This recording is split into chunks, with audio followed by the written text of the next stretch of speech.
Welcome everyone to Monday Match Analysis. I'm Gill Gross, and this is the 2025 ATP Finals preview, plus a conversation with Brad Gilbert, tennis mind who has influenced me as much as any other over the years. Former world number 4, former coach of Andy Roddick, Andy Murray, Andre Agassi, Coco Gauff, commentator for multiple decades, and author of a book, Winning Ugly, which I read when I was very, very young. So very excited to have BG on the show for the very first time in what is a conversation that goes in kind of a million different directions. And I let it go that way. That was sort of by design. I will give a more focused, albeit expedient ATP Finals preview before we get to Brad, although we are in somewhat of a weird spot. We don't know who the 8 are going to be.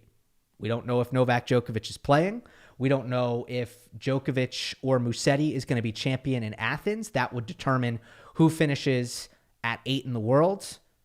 Will it be Musetti, who's also trying to win his first title in a while and break a little bit of a bad streak in championship matches? Or will it be Felix Auger-Aliassime, who's made an admirable push in the last few months to be in position to go to Turin? We don't know.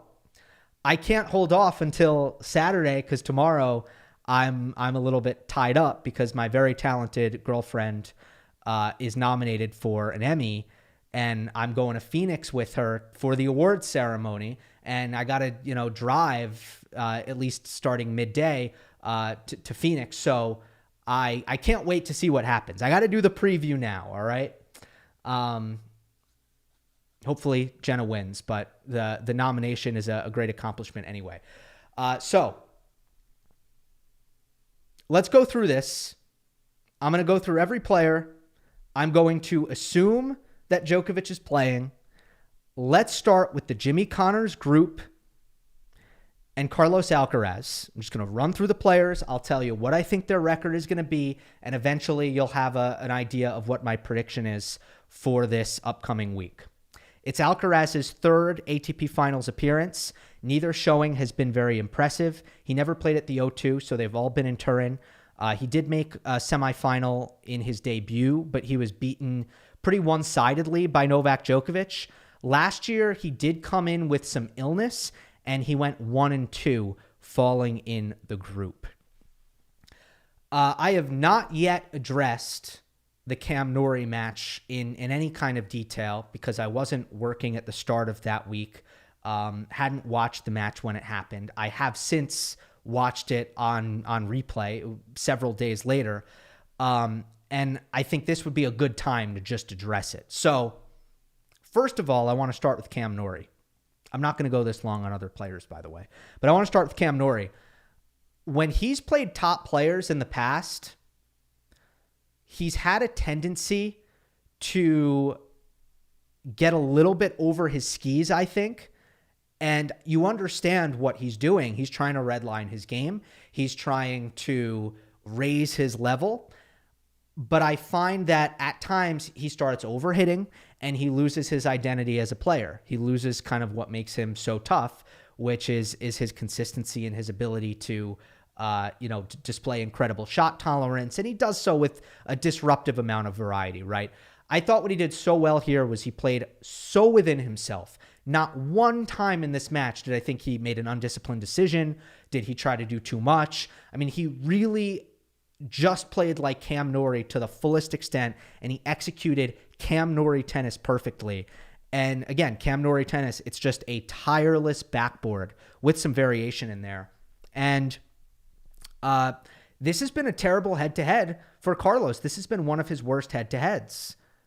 He's only 5-3 now against Norrie, and many of those 5 wins, not the one at Wimbledon this year, but many of those 5 wins have been really, really tight. So this is clearly a player who gives him trouble. I think that Norrie, with the leftiness, has the ability to kind of keep Alcaraz in backhand jail a little bit more, to kind of strip him of those runaround forehands, where Alcaraz is the deadliest.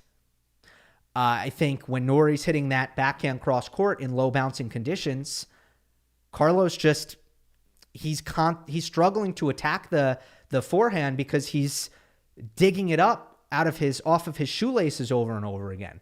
Paris is one of these low bouncing courts where Norrie's backhand can be really tough to deal with.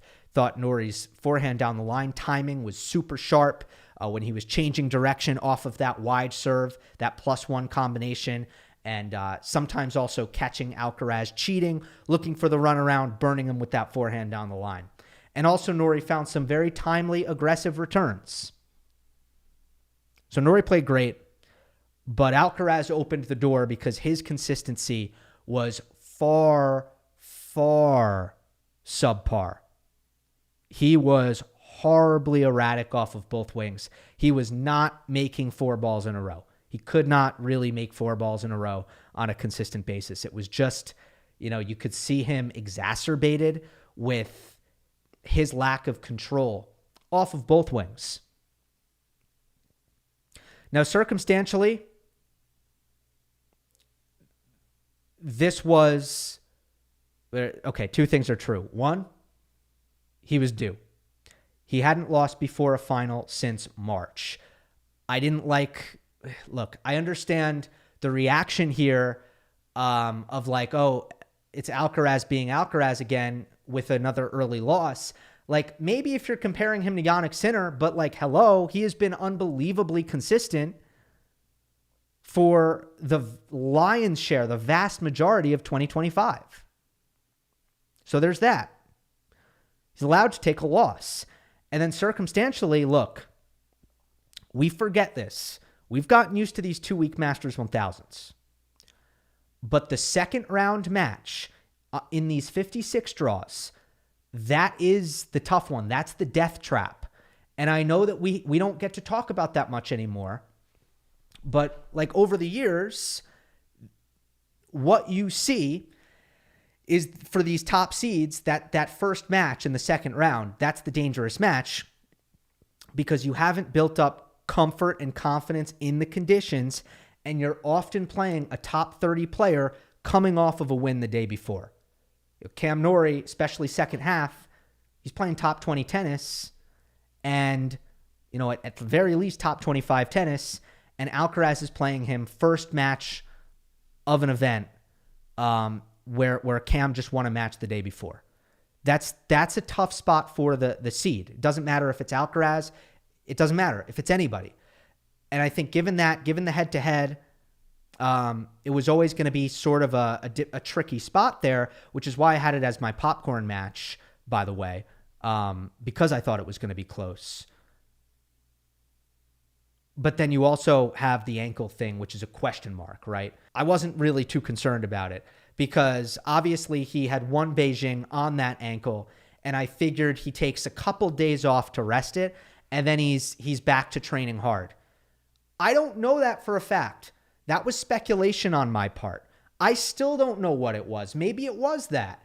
But there is a chance that it was also Carlos actually coming off of extended rest, and he got off the ankle for many, many days. Maybe he got off the ankle for an entire week and or more, and he just wasn't fully dialed in yet, coming off of some rest period. So that's another possibility. It's a possible explanation for why Alcaraz was just so inconsistent, just having so much trouble controlling the ball. And those are my overall thoughts. So I think Alcaraz goes 2-1. I think he loses to Fritz. That's my upset pick here. But I think he beats Djokovic, and I think he beats de Minaur. Now let's go to Novak. He didn't play this last year. He won it the year before. He's won a record 7 titles at the year-end championship. He matches up better with Alcaraz than he does Sinner. That's a good break for Novak. He's been really good against Carlos in the serve-return dynamic, and that's going to be very important in these quick conditions. Who's going to serve better? Who's going to return better? That'll give, the upper hand oftentimes in these outcomes. He also matches up great with Fritz and de Minaur. He is 11-0 or 12-0. Let me check this. Against Fritz, he is 11-0, and against de Minaur, he is 3-1. I thought they'd played more. So good matchups for Djokovic. Conditions are great as well. The only hesitation is back-to-back full weeks of tennis at the end of the season is tough. I think for this 2025 version of Djokovic, the fact that he played the week before, not really ideal in my view. So the physicality would be the biggest concern for Djokovic, but I think he goes 2-1. I have him losing to Alcaraz, but I have him beating Fritz and beating de Minaur. Now we go to Taylor Fritz. Last year, he had a great ATP Finals. He beat everyone except Jannik Sinner. He's had a great second half to 2025, although he played an insane amount of tennis through Tokyo, and then apparently it seemed like he hit a wall starting at Shanghai. Level has not been really good since Tokyo. The question coming into this tournament for me is he burnt out for the year, or is he recharged? Did he just need to lose early at a couple of events, go home for a bit, get some extra rest, and now he's going to come in ready to go again? Not sure. But I think his first serve could be unplayable in these conditions. He's one of the best servers in the field, if not the best server in the field. He leads the tour in first serve win percentage, and he makes returns. Point is, I like Fritz in these conditions. I have him beating Alcaraz, I have him losing to Djokovic, and I have him beating de Minaur. So he goes 2-1. Alex de Minaur, second straight trip to Turin. That's a big accomplishment for him. He is in much better physical condition than he was last year. Last year, he was nursing a hip injury. He was not 100%. He tried to battle through it. He went 0-3. I love the court speed for him, too. I like it for Alex. He's a flat hitter. He steals time. He rushes the net. I like him in quick conditions. But his top 10 record is a huge red flag. He is 1-13 this year. Or actually, more accurately, he is 1-13 in the last 52 weeks against top 10 competition. And the win arguably shouldn't count. It was against Zverev at Laver Cup. If you're counting Laver Cup, it's a win. So I have him going 0-3. I hate that prediction. Like, I would feel bad for Alex to go 0-3 again. I'm sure he wants to get a win under his belt. He's probably feeling a lot better than he did last year. I just think this is a tough group, and I can't get de Minaur a win. So we've got 3 players at 2-1. I'm going to say Fritz wins the group on the tiebreaker. Alcaraz comes in second. And Djokovic finishes in third, mainly because I think for Novak, you have the physical question marks. How is he going to kind of hold up? I think, again, the format, it gives him a better chance to hold up in back-to-back weeks than how I would ordinarily feel. But I think this time of the year, calendar-wise, plus the back-to-back weeks, it's kind of a concerning combination for Djokovic in his current state. Now we go to the Bjorn Borg group. Jannik Sinner, defending champion, last year set a record for least games lost en route to this title. Clearly, the pressure of playing in Italy, not an issue. Handled it well in Rome this year as well. But the motivation and the energy level go up. So the crowd is a bonus. Indoors, he's just a better version of himself. Everything he does well is accentuated indoors. 26-match winning streak indoors. I think he beats Shelton, who he has given absolute fits. I think he beats Zverev. Sasha played Sinner closer last time in the final of Vienna. You know, I think there was it felt somewhat a little positive, but not too positive. I don't think Zverev will gain any confidence from that particular head-to-head. That was just a few weeks ago. And Felix, look, I don't think Felix can play any better than he did in Paris against Jannik, and Felix still lost that match. I've got Sinner going 3-0. Zverev. Look, Zverev has been fine this fall, but I don't think he's been quite right. To me, he's not been digging in physically as much, not moving as well as he normally moves, not defending as well. He's been below tour average in breaking serve in his last several events, which isn't normal for him. He has been coming into the net a lot. He's been serving well as usual. I think he's been hitting the ball okay, but I just feel like physically he's a little bit off. And that's a consideration for me. Zverev does say he likes the quick conditions, but I don't necessarily think he's better in them. And in the past, in conditions like this, he can, defending too much can be a real death sentence. And he's already been struggling to break serve and defend. Just not really feeling a ton of momentum for Alexander Zverev. I think he needs that offseason badly. I think he goes 1-2. I think he loses to Sinner, beats Shelton, loses to FAA. Ben Shelton makes his debut at the ATP Finals. I think tough for players to make their debut at this event generally, but Ben won't be shy. He's a big-time player. He's going to relish this environment with the top players. Where I kind of go against the grain with Ben Shelton is I prefer him in medium conditions. I'm not going to say slow, but I'm going to say medium conditions. I don't like when it's too quick. I think he takes a little bit longer to organize his feet. I think he gets rushed into slicing the backhand. I think on the forehand, he kind of gets sapped of his power a little bit. I like him with a little bit more time. I also think sometimes he can struggle to make returns in quick conditions. I like it when the court kind of slows the ball down for him and lets him get engaged in points where he can use his athleticism and his shot making on a more consistent basis in return games. Not to mention, tough group for him. The Sinner matchup has been horrendous, and Zverev just kills lefties. I have him losing to Sinner. I have him losing to Zverev.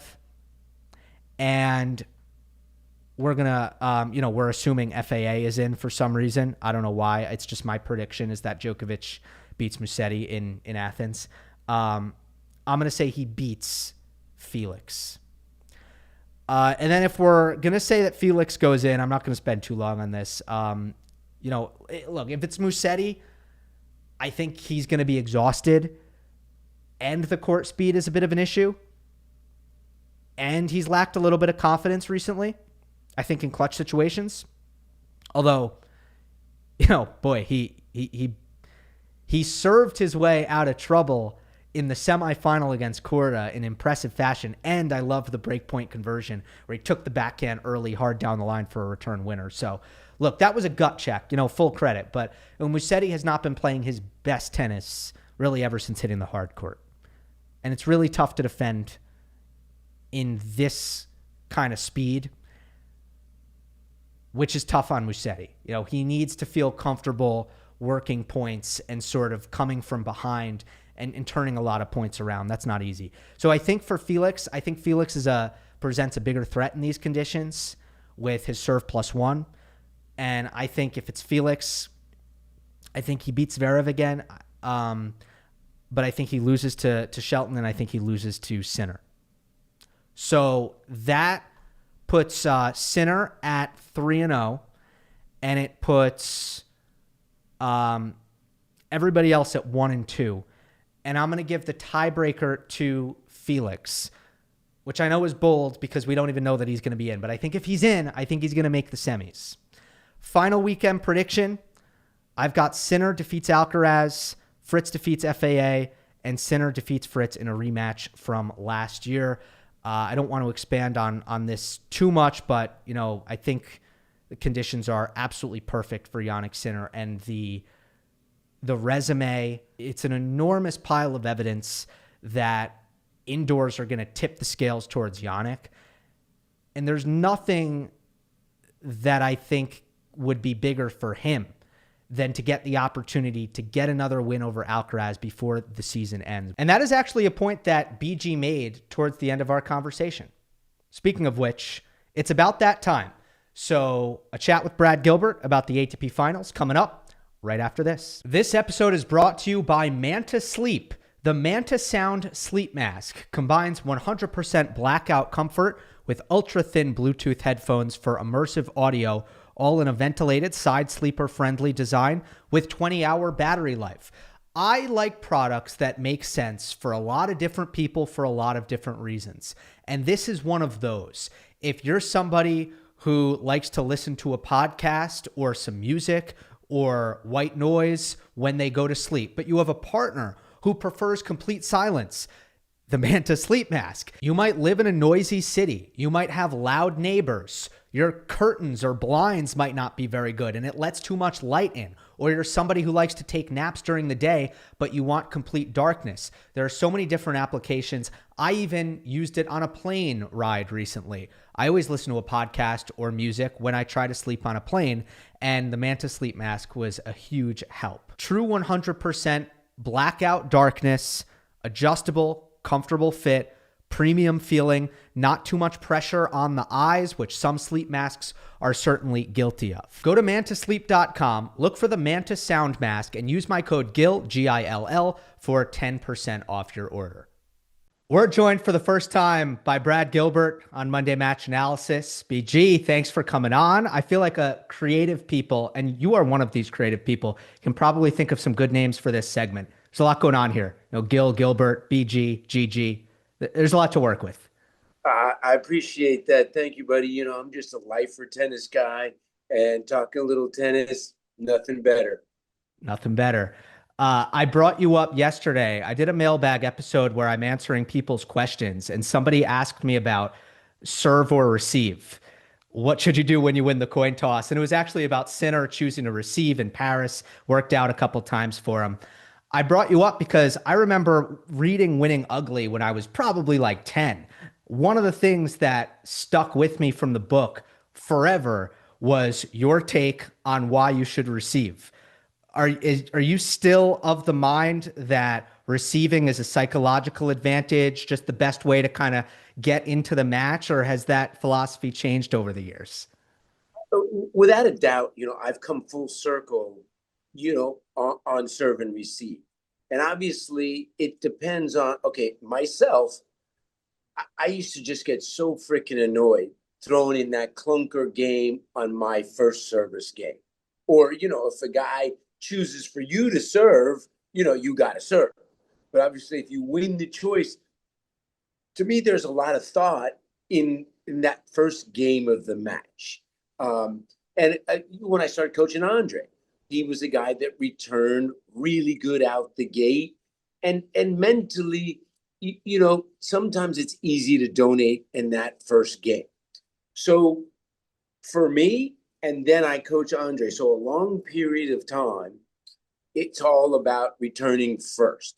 And maybe even if you don't break, obviously you feel a little more momentum and a little more relaxed, and you don't want to just throw away that service game, especially to a big server, that could be all-time gift. So fast forward to 2003, I started coaching Roddick, and then by the numbers, by the math, by everything, it absolutely made zero sense for him to return first, because the way he played, he had this ability out the gate to get one of those 45-second cheap holds, the other guy stiff, and then potentially, if he sneaks a break, the way he played, 3-0-4-1 could translate into a much quicker first set. So I do think, it's a lot based upon your game, your nerves, but after being with Roddick, I was like, okay, big server, scoreboard pressure means a lot. 2-1, 3-2, 4-3. You might win a break just by being up in the set. Yeah, it's got to be a terrible feeling if you're going up against a guy like Andy and you start the match and he blows 3 serves by you. You barely touch the ball. Now you're down and you have to serve. So, okay, I'm glad I asked that question because it has changed. We want to talk about ATP Finals. This is a weird situation we're in. We're recording on a Friday afternoon, BG, and we don't really know what the groups are going to look like. And I can't remember it coming down to the wire like this in a long time. But then you add the Novak Djokovic factor where he hasn't said if he's going to play or not. And it's not as if, I mean, they've released the groups and Novak is in, I believe I have it up right here, the Jimmy Connors group with Alcaraz and Fritz and De Minaur. And then in the Borg group, they have Sinner, Zverev, Shelton, and then Felix / Musetti. It'd be one thing if we were just waiting on, is it going to be Felix or Musetti? We're waiting on a whole lot more than that because we don't know about Novak. So I mean, this just feels a little bit unprecedented. I was looking at the photo of the ATP Finals photo, and there's six guys in the photo. We're missing two guys. Okay, let's take a few things there. First, finally the ATP got it right. What the hell was this red and blue group or whatever, red and green group or whatever? It's like, when I actually texted, and when I saw the CEO of the ATP, and I said, listen, it's not cool that you don't name after whatever it's Panada, or go back to Nastasi, or go back to great players. So first, I was very pleased to see that we're not going by colors. Very good. And then normally we've had a couple of instances where guys have made late runs out of nowhere at Paris. And then there's been a week off. There's been a couple of times where the tournament has gone from Paris straight to London. So now this is the first time that you've had 250s become a factor in the week. I mean, literally, we said he needed to win the tournament to pass FAA, who chose not to play. And the fact that they've written Djokovic in, you would think they have intel that he's playing, but obviously he's playing Musetti tomorrow. But if he doesn't, then obviously FAA and Musetti get in. But it is a strange situation, to make the draw. Normally you have everybody there, but the season now, I don't know how, it used to go Paris, week off, no tournaments. So this has given great life to these 250s. It has. I think I'd prefer if the grand finale, as far as the race is concerned, was just in Paris. Everybody's all playing one tournament. You have a spotlight on that event. It would probably be cleaner if it were that way. So I would, I would almost like if they said the race is over after Paris. And then you still have that, people could still You play can the play. tournament. Yeah, I'm good with you on that. Like, where Sock went from 29th to like 8th winning Paris, and we've had. I would probably kind of like to see that, and I do like after Paris that there is a week off to kind of, so you're not tired going in, and like you said, on Friday when they're doing a picture, all 8 guys should be there. So I'll come back to Djokovic and we'll talk about some of these guys in the field for sure. Um, More generally, who is in Italy playing this year's year-end championships that most surprised you? Like if you rewind to January, we're starting the year in Australia. Who is there that you didn't necessarily think would be there? We didn't have anybody. Obviously, it was a shame that Draper got hurt. Yep. But we didn't have somebody go from 50, or I was thinking maybe we get a Fonseca. We get something where somebody made, so Demonor has made his first foray in it, but he didn't come. What did he finish last year? He got in last Oh, year, he I did. believe. Okay. Yeah, yeah. So who's the lowest? Who's who So made the biggest leap? Musetti, It's Shelton's debut and and he was, what was he? Was he 16, 17 last year? something in that range. So, but his game doesn't surprise me that he's there at all. And Me I either. think Musetti was around the same level. So, obviously those two guys, you know what? I'd say Felix, because Felix. in the middle of the season, he was not playing well. And he's had a really long run until the US Open of poor slam results. So from where he was at 22 to being in this position, I would say Felix is the biggest surprise. With you. Yes. Felix finished 2 years in a row at 29 in the world. And then I went into the Wayback Machine. I went to August 4th and he was 20th in the race. So you've got a 29 spot, a 29 spot. Now we're in August, it's 20. I wasn't really holding my breath at that point that Felix would surge back into the top 10. But the US Open, as soon as he went on the US Open run, then you went into the fall thinking this is kind of the time of year that he loves anyway. So he's probably going to make a run. No, but Why do he really surprised me because he was yeah, 29 and 29, but not playing well in big tournaments. right. Like I think probably of the last dozen majors, he probably had at least half of them where he lost first round. And before the US Open this year, the other three majors, he hadn't done anything. So the fact that he put together that big run at the Open and then backed it up, that this is the best tennis he's played since 22. And I didn't see it coming. Didn't see what he was going to do in New York coming, nor this. So, but he's not 30. He's still at a young age. So he would be the biggest surprise for me this year. I actually thought Shelton in 24 would go because he finished around the same 23, 24. I thought in 24 he would cut his ranking in half from 23. So it just took 1 year later. But Yep. so easily FAA. But I did think we would get something more of a surprise, like a Fonseca or somebody that like, whoa, that guy came from 50. I didn't see that coming. Yeah. No, there's been nothing, especially because Felix, he's been there before. You mentioned 2022. He finished that year six. So he had been a top 10 player. Why do you think he's so variant? Like, why do you get the runs with Felix where he's taken the racket out of players' hands and you kind of see the glimpse of what he can be, but then obviously over the years, you mentioned the early losses, he's somebody at a slam where you almost have him automatically on a little bit of an upset alert. And he's somebody the last 2 or 3 years that's taken an abundance of first round losses, not Yeah. just slams and ATP.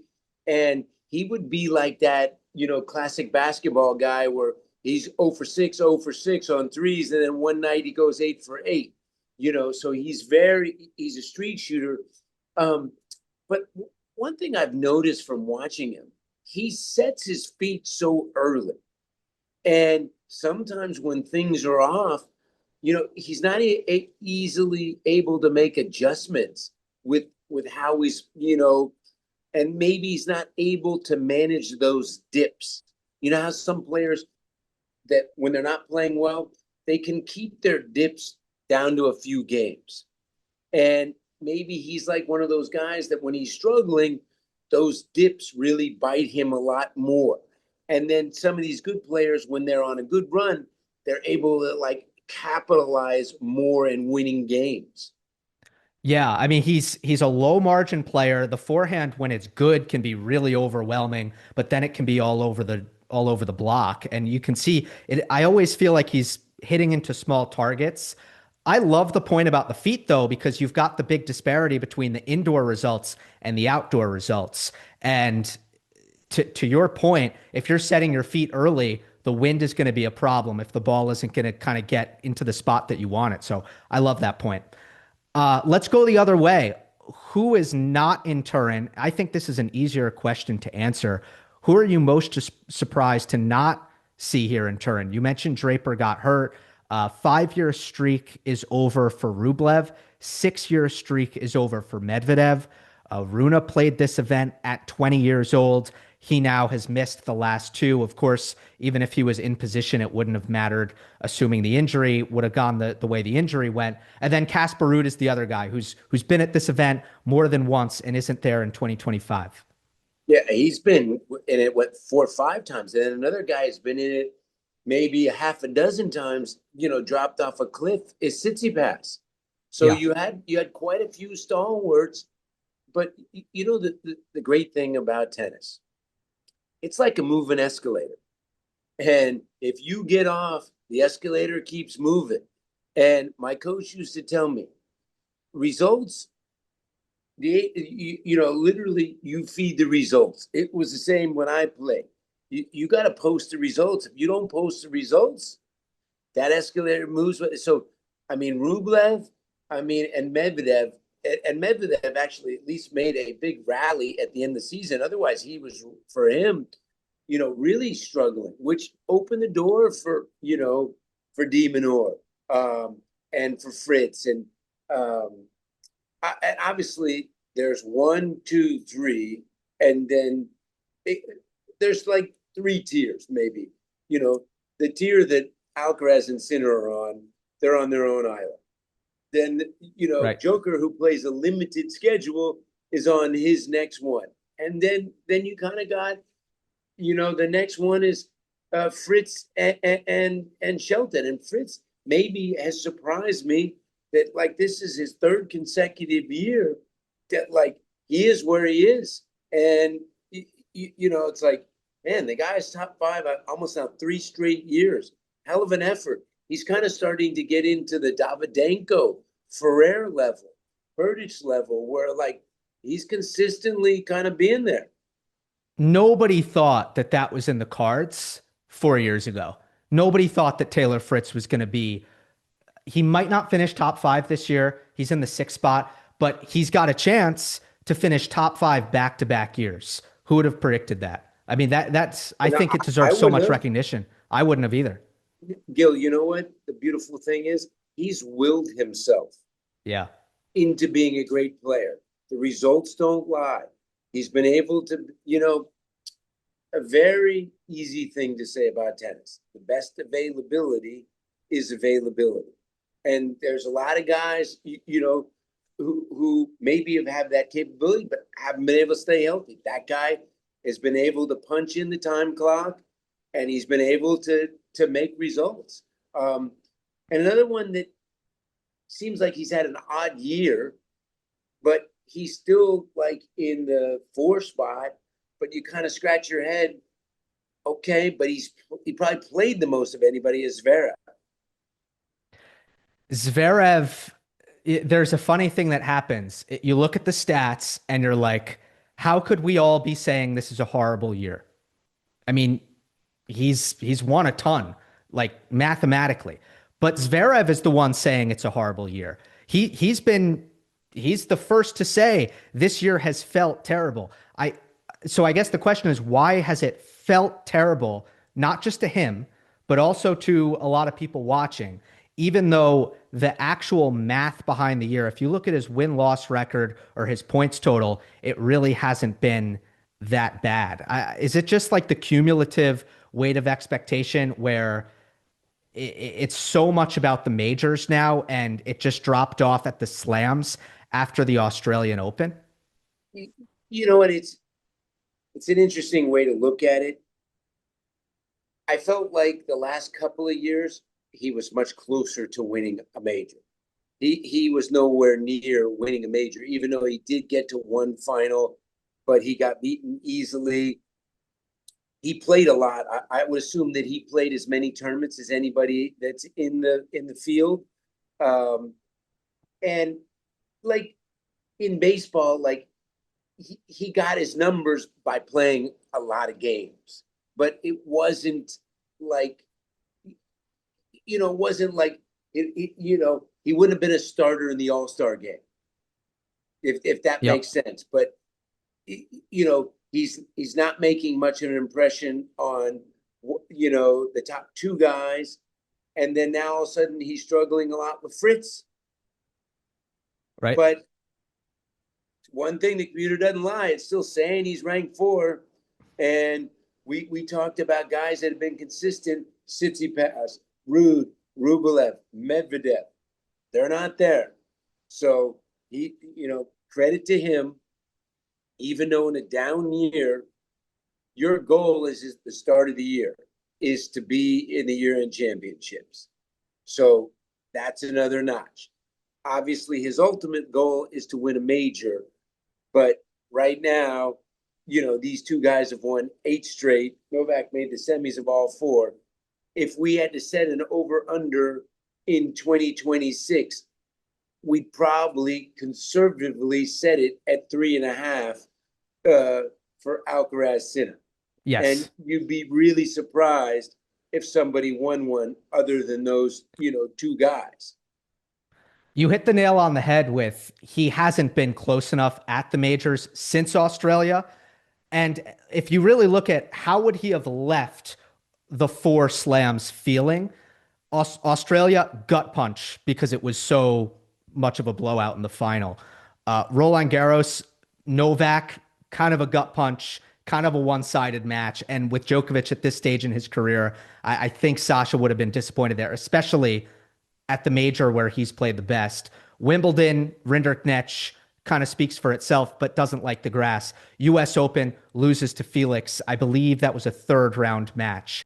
The Draper thing is a bummer because if we would have talked in April, I think he's the name that we would have pinpointed as this is the guy who's probably doing the best job of making a push towards Sinner and Alcaraz. And then to not have him really at all in the second half because of health stuff, which had plagued him as a young player, but also just to be in the year-end championships and for Draper to not be there, that kind of feels like to me the bummer of the season. But if we can go back to the first half, what were you seeing from Draper? How positive were you on what he was doing out there? And like, did you see that as a serious push towards the tier one, even though nobody would argue that he was there? So Indian Wells. Let's go Yeah. back to Indian Wells. I feel like Madman Draper was right there at number 3 in the world. Beat Alcaraz, played a great match, destroyed Rune in the final. Yep.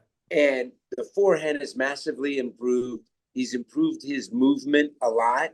What he's massively struggled with, before Indian Wells, throughout his entire career, and unfortunately, what happened to him the second half of the year is that word I brought up a little bit ago is availability. He's never had availability. He's like an NBA, guy that can't play back-to-back games or that he has load management. But that's the thing he needs to be able to figure out. If he can stay 100% healthy from the start of January to the end of the year, then we can really see, is he capable of being a third best player of the world? I was shocked how well that he played in beating Alcaraz in that match. One of the sets was very one-sided. But unfortunately, we need more of a sample size of him. He's not ranking and falling to where he is because of his game. He's falling because he can't post, his availability. So that is the biggest goal of figuring out. Now he has a new coach, finding out with the trainer, what can he do to stay healthy? Yeah, no doubt. You see it in him when he's healthy. You see that level, or at least the potential for that level to push towards the top. I feel like when he's on full cylinders, Shelton and Draper, both big lefties, different games, have the most potential for pushing the big two. Fritz is the most solid, but he doesn't have the bigger weapons like Draper and Shelton does.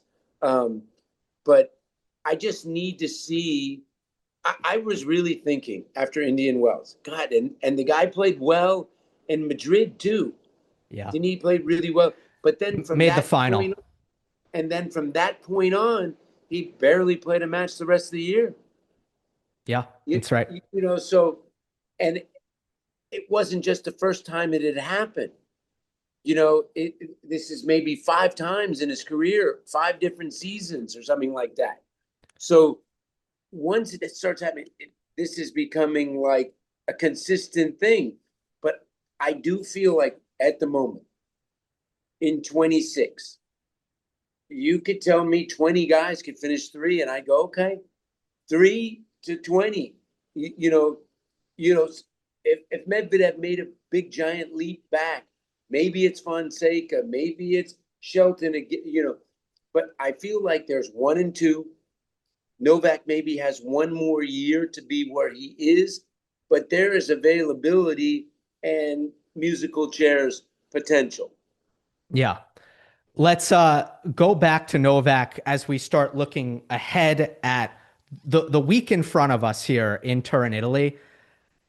Should Novak play? Will he play? I've actually made my opinion known, BG. I think the fact that this is best of three, you get a day off in between round robin matches. It's lightning quick. It's indoors. Theoretically, he can point shorten. It's a little less physical. I just think that the 2025 version of Djokovic, who I see as more of a sharp shooting first strike tennis player, I like the conditions for him, and I really want to see him play. I think a lot of the challenges that he's run into in best of five will be mitigated here. Couldn't agree with you more. I mean, and but obviously at 38 years young, he can value or decide things that are not like a 28-year-old, or he's won this thing a ton. He's been, but if he deems that after playing 4 matches in Athens, I need to start my off season and to get ready, I can't answer those questions. But the tennis questions you pose are the correct questions, that he has a day in between. It's a faster surface. He can play more offensive minded. Therefore, maybe in your mind, it's like, okay, maybe if I can maybe get a win against one of those guys, it can give me a lot of confidence in the off season to where things that I want to work on. For him, it's only about it's insane how little he played and how consistent he was in 4 majors.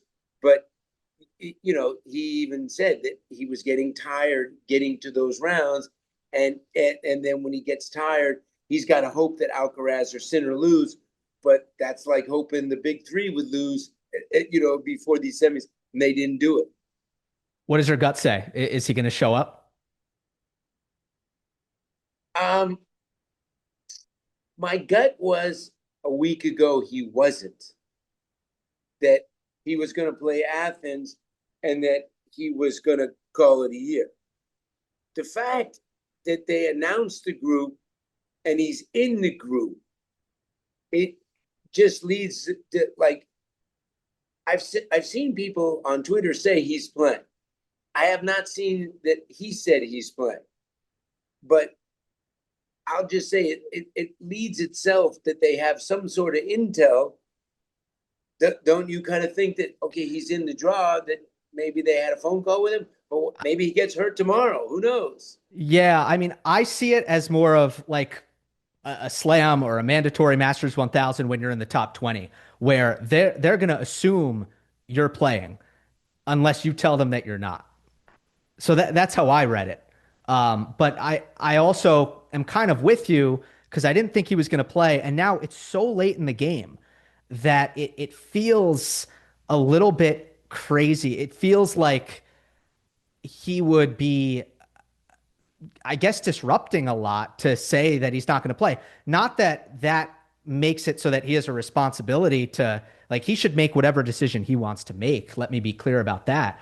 But I kind of feel like if he didn't want to play, he would have maybe already said something. Never seen that I can think of. Maybe Serena did it. He had 3 consecutive tournaments. He played the French semifinals. He played his next tournament, Wimbledon, Yep. semifinals. Then his next tournament was the U.S. Open. So those were his 3 consecutive tournaments where he made semis, so undercooked. But normally, Serbia has been a factor in Davis Cup, so I don't think he has Davis Cup. So his year would end early. So, he's got different considerations on how he's trying to figure and navigate. He's not thinking about, he wants to win one more major. That's the quest. So I can't answer those questions. The easiest questions to answer is like what we just hashed about. Got a day in between. It's a quicker surface. It's best of three. Maybe this is a good opportunity for you. So That's how we equate it. But we can't, judge that about what he needs to do for his offseason. Yeah. Does Alcaraz have an indoor problem? I'm going to give the numbers. He's 32 and 16 in his career. He's won 23 titles overall. One has come indoors. That was in Rotterdam. And then obviously this conversation has been reignited, I'll say, by an opening match loss against Cam Norrie in Paris, which we can talk about. Um, yeah, I'm going to leave it at that. Like, do you see this as something? I mean, people could point to Rafa. People say, Yeah, look at I Rafa, mean, never won. what were Rafa's numbers? Similar? Well, he never won Paris and he never won an ATP Finals. No, but like his numbers were much lower. You know what's funny is at Alcaraz's age, I used to play so freaking much indoors. You know how many tournaments a year I used to play indoors? Like I think a dozen. We used to play like so much like in January and February. I even played like tournaments like Sydney indoors. San Francisco used to be indoors. Taipei, I played indoors. I mean, I felt like I was playing a lot indoors, and there was much more. And we played on lightning fast courts. These guys play so few tournaments now indoors. Alcaraz would have played. I'm guessing would Laver Cup have been the first indoor tournament that he played on the year? Rotterdam. Oh, he did. Okay, he did play Rotterdam. So, Still, he's playing four a year max. yeah, and maybe less. If he Yeah. doesn't play Rotterdam, maybe it's only even just Paris and the year-end championship. So it's a small sample size. It's like grass. It's like you don't get So, and the fact that um, the courts are slower, and then all of a sudden, if you do get faster balls or whatever, I do feel like watching Paris, and I was at Laver Cup. The one thing that I see that it's a little bit different for him. Rafa didn't slide, not like Alcaraz. But those courts at Paris and especially Laver Cup, you can't slide. They're gritty courts, so it makes it a little bit difficult for him to fly around the courts. But I do think he's better than his record. So if you told me that Sinner and Alcaraz were going to be playing, in 9 days from now, wouldn't be surprised. I feel like he's better indoors than Rafa. Agreed. Did you watch the But Norrie match? I did. But Sinner is he's like indoors, he's hitting 390, 55 home runs, 190 RBIs, and scoring 175 runs. He's like not losing early indoors. Like he's running downhill. He's Alabama playing Little Sisters of the Poor. Who they got there? 47. He's making guys 7, 8, 9 in the world. Like wow. I mean, they're lucky to ever get to an extended set against him indoors. He's so good indoors. That's Yeah, his best surface, is indoors in my mind.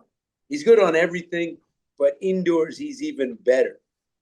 that was true when he was 20. Like he was racking up a couple of the smaller indoor titles when he was young, not winning a lot of trophies elsewhere. So there's clearly such a comfort level. I mean, it just accentuates what he's good at, right? Like the ball striking, just somehow it's already the best, just rhythmic kind of toe to toe, but it just goes up another level. What you just said about rhythmic, when his serve is on full cylinders, it's like he's 9 yards downfield and he's looking for somebody to hit, and the defender just went out of bounds. He's beating guys 2-2. It just he takes belief away, and he's got a great return game. It's not like he's a server. He has both facets of the game, and I think that he's such a clean ball striker. um, indoors helps his rhythm on his serve even more. And I think that he's like one of those guys that if the courts are a little bit quicker, makes his rally shot even that much bigger. I do think it's him.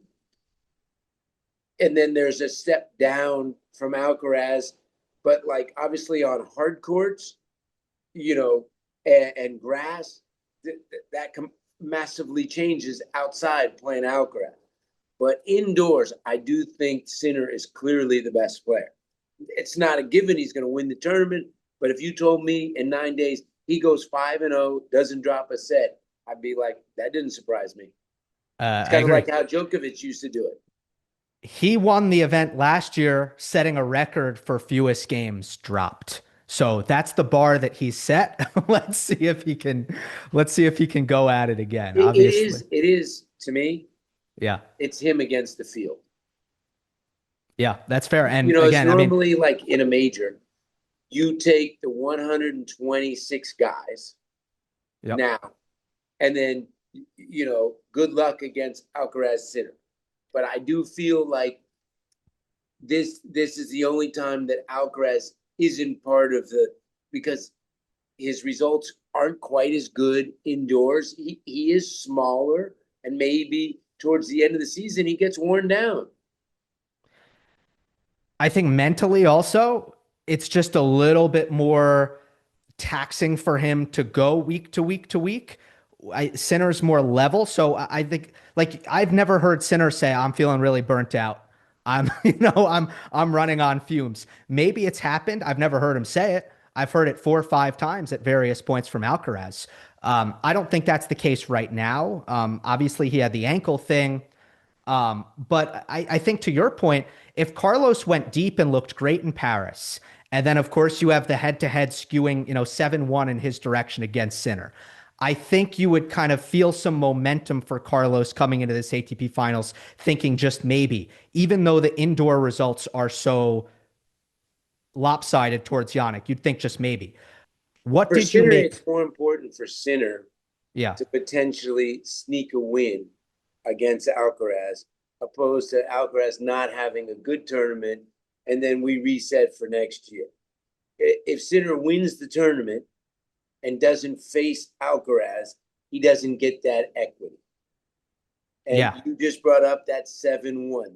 That, if they played a big match next year, that still, is a factor. So if you're in the Sinner team, you hope you play Alcaraz in Turin on your best surface indoors at home. This is a great opportunity to score a win. And any win when you're one of your last 8 against somebody means a shitload. totally. Do you think Sinner? I almost feel like Sinner, despite having basically a dominant year, as has Carlos, but I mean, it's been such a phenomenally efficient year. He probably still has a chip on his shoulder right now. Like he wakes up in the morning feeling as if he's not necessarily the front runner here just because of that head to head, and probably is using that to motivate him and make him better. And he made those comments after the U.S. Open, of course, talking about how he feels like he needs to play more varied. Do you think next time he beats Alcaraz, at some point it will happen? Do you think it will be because Sinner found some variation in his attacking or in his game? I'll let you answer, and then I'll probably have a follow up. Well, first of all, I think it's absolute joke that he got suspended for 3 months. Had he not got suspended for 3 months, he probably would have been in the final or won every single one of those tournaments. Indian Wells, Miami, all those, and he would have been number one. The fact that he missed that time, comes back to his first tournament, finals of Rome. He was undercooked. He wasn't, that was a tough match. But Paris, I mean, literally, he's a smidge away from literally playing to win the calendar slam at the Open. So the fact that what he went through and the fact that he was able to persevere the way he is, and have the year that he had should only give him, and then he's after Turin, he's taken, a little more time off, should only give him more confidence to be working on his game in the off season to get ready for 26. So I'll just say bravo to him, to his team, to be able to navigate some serious landmines that he had to, and the best availability is availability. And they took his availability away from him. And then normally, and then he didn't have anything happen to him. Like he didn't get hurt. You could easily get hurt after missing that time. How to navigate, that. I'm He didn't so miss a beat. amazed. Incredible effort. I'm so impressed of the mental, perseverance. And lost some big matches to Alcaraz. But I feel like, you know, there was a lot of twists in the Joker, Rafa, where Yeah. Joker, was way down, then owned him for a long time. Then Rafa made a. So I think at some point, if Sinner makes a couple adjustments, and then all of a sudden, maybe he's gone one of those where he wins 5 out of 6 or 6. I feel like those guys, they're like Microsoft and Nvidia, and they're competing against, but you have to be careful that you don't just try to work on your game to beat one person, that you really focus on just making things like that. And then it gets too obsessive. Do you think him and Simone have to steer Yannick towards not thinking too much about Carlos because that's such a clear, like, it's like the only kind of, let's face it, he's not losing to anybody else. You know, Carlos has some losses. Like he lost to Gofan in Miami. He lost to Nori. He has some. I mean, the only strange loss that Sinner had all year was losing in China when he cramped. But he doesn't lose other than that. But you have to work on the off season of focusing on. Okay, I want to. He's tweaked his serve quite a few times and keep doing that. Let Simone and Darren figure out some things in watching some matches and things that they can do to be successful in playing him next time. But you can't just plan the whole off season thinking about one guy because there's other guys, and it becomes you only play that guy in the final. You have to get to him, and then it can hurt you because that's all you're thinking about. But just keep working on, like Rafa, how many times did he come back from the off season? He had changed his stance on his serve. He changed his grip. He done those things keep you more motivated. So I think he needs to keep doing stuff like that. Yeah, and man, he's been so good at that throughout his career. Something that I think that you feel strongly about is you also got to focus on strengths, making strengths better. Like when you started coaching Coco and a million people were hitting you up about her forehand, and your approach there was basically to be like, well, man, we're not just going to like get too so focused on this one thing. Like that's not going to work. And, that turned out to be a great approach. She had a big summer. I think that, that part kind of fascinates me. And when it comes to someone like Yannick, like his natural game is that consistent power baselining. The stuff that comes less naturally to him might be more of the stuff that Carlos is doing with drop shots and soft stuff and net rushing. So I'm fascinated in sort of the question of how much do you focus on like working on those externals versus I know my identity, I'm leaning into my identity. You know what? As you get older, so he's 24, Carlos is 22. Neither one of them are anywhere near their physical peak. And you keep working on things to improve your overall game. I wouldn't be surprised if Sinner improves his transition game, his ability to bomb that forehand and backhand and be able to approach a little more like Alcaraz does. Maybe he'll even add in a return and in or his serve and volley. That's what the joy of everything is working on your game, because if you don't think you can get better, then you become stagnant. So the greatness of those, that 1% is constantly searching because you feel like you can get better. That's why it's so ridiculous. People say, why the fuck does somebody like that need a coach? Why do these great players? Because because they want to get better. Yeah. And people say, well, why does Novak need a coach? Well, because he's constantly wanting somebody to push him to keep improving. And that's what, Sinner has a great team. He has two great coaches that are help. Let's work on this. Let's work on that, because he's motivated like that. It's a beautiful thing. Must be great to get up, good on Darren. It's like he says the guy's such a great guy. He wants to work hard and he takes input. It's everything. It's, a dream job for a coach. Yeah. And that rate of improvement has been incredible, and it hasn't stopped yet. All right, last one, a lightning round. We won't get into such a philosophical discussion this time, BG. Who's having a better ATP Finals between the American men? Who are you gonna between Shelton and Fritz? Who do you like more coming into this week? That's a good one. Um, I should like Shelton more indoors, but he had the injury at the Open, and then you know, didn't really get his momentum. And Fritz was more consistent week in and week out. But you know, God, it's a tough one. Because I'd rather be in Alcaraz's group than than Sinner. Sinners. Um, And Shelton has Zverev, and Zverev just crushes lefties. He's tough on lefties. so I'm leaning slightly Fritz. I agree. Taylor was great here last year. Also, he only lost to Yannick. He Yeah, got out of the group. He made the final. He played well against Sinner in that final as well. So I would yeah. agree with Taylor. I'm slightly leaning there, but Ben, with his serve, he's like one of those guys that he could serve you off the court, or you don't break him in two sets.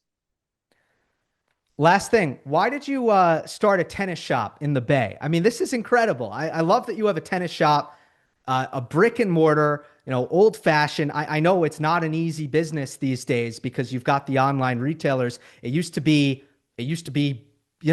easier almost. You didn't have to compete with the other guys on the internet, but you're out there with your tennis shop in the Bay. 20 years. And when I was Gill, like 15, 16, I worked in a tennis shop.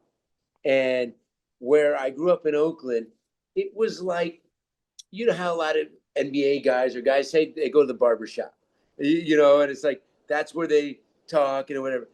I used to go to this tennis shop when I was a kid, and, lots of players, or when rain days. And it was a great hub to learn and talk to guys and just be a part of. And then I kind of always wanted to have one. So I started one 20 years ago. And now the last 3 years, me and my wife have completely taken it over. Our other partners retired.